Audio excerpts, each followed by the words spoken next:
Food అంటే ఇష్టపడని వాళ్ళు ఎవరైనా ఉంటారా? అందులోనూ మన చేతులతో చేసుకొని తినే టేస్టీ ఫుడ్ అంటే ఎవరికి నచ్చదో చెప్పండి. మీ నోటికి ఏమి రుచిగా లేనప్పుడు ఒకసారైతే ఇలా సాంబార్ రైస్ అయితే ట్రై చేసి చూడండి. మీ ఇంట్లో ఉండే వస్తువులతో తక్కువ టైంలో ఎలా ఈజీగా చేసుకోవచ్చో నేనైతే ఈ వీడియోలో చూపిస్తాను. వీడియో ఎండ్ వరకైతే చూడండి. ముందుగా స్టవ్ మీద అయితే సాంబార్ రైస్‌కి సరిపడా పెద్ద కళాయి అయితే పెట్టుకోవాలి. ముందే చెప్తున్నానండోయ్, ఈ పెద్ద కళాయి పెట్టేసుకోవాలి. చిన్నది పెట్టుకొని మాకు రాలేదని మాత్రం అనకండి.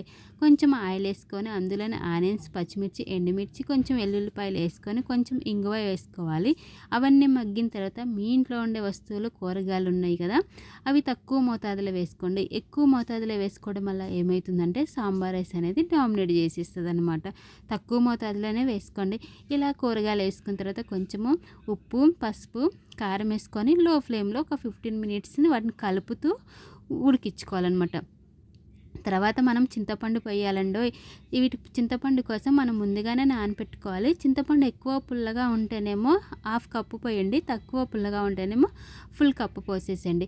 ఇలా కూరగాయలు సగం ఒక 75% ఉడికిన తర్వాత మనం ముందుగా నానబెట్టుకున్న చింతపండు రసాన్ని అయితే వేసేయాలన్నమాట. మా ఇంట్లో ఉండే చింతపండు కొంచెం పులుపు తక్కువ ఉంటుంది కాబట్టి నేను ఫుల్ కప్ వేసేసాను. తర్వాత కొంచెం సేపు మగ్గిన తర్వాత ఆ చింతపండు అనేది కూరగాయలకి మగ్గిన తర్వాత 1 లీటర్‌న్నర నీళ్ళైతే పోసుకొని హై ఫ్లేమ్లో ఒక 15 మినిట్స్ ఉడికించుకోవాలండి.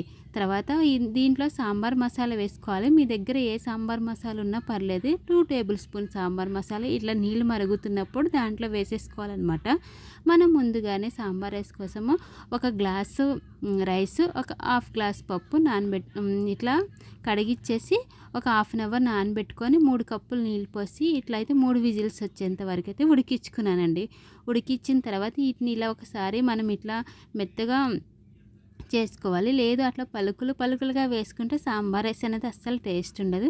తర్వాత ఇట్లా మరుగుతున్న దాంట్లో అన్నం వేసేయాలి. ఉండలు లేకుండా ఇట్లా వేసుకుంటూ తిప్పుకుంటూ ఉండాలండి. అట్లా మొత్తం మనం ఉడికించుకున్న రైస్ ఆ నీళ్ళల్లోకి అయితే వేసేసేయాలన్నమాట.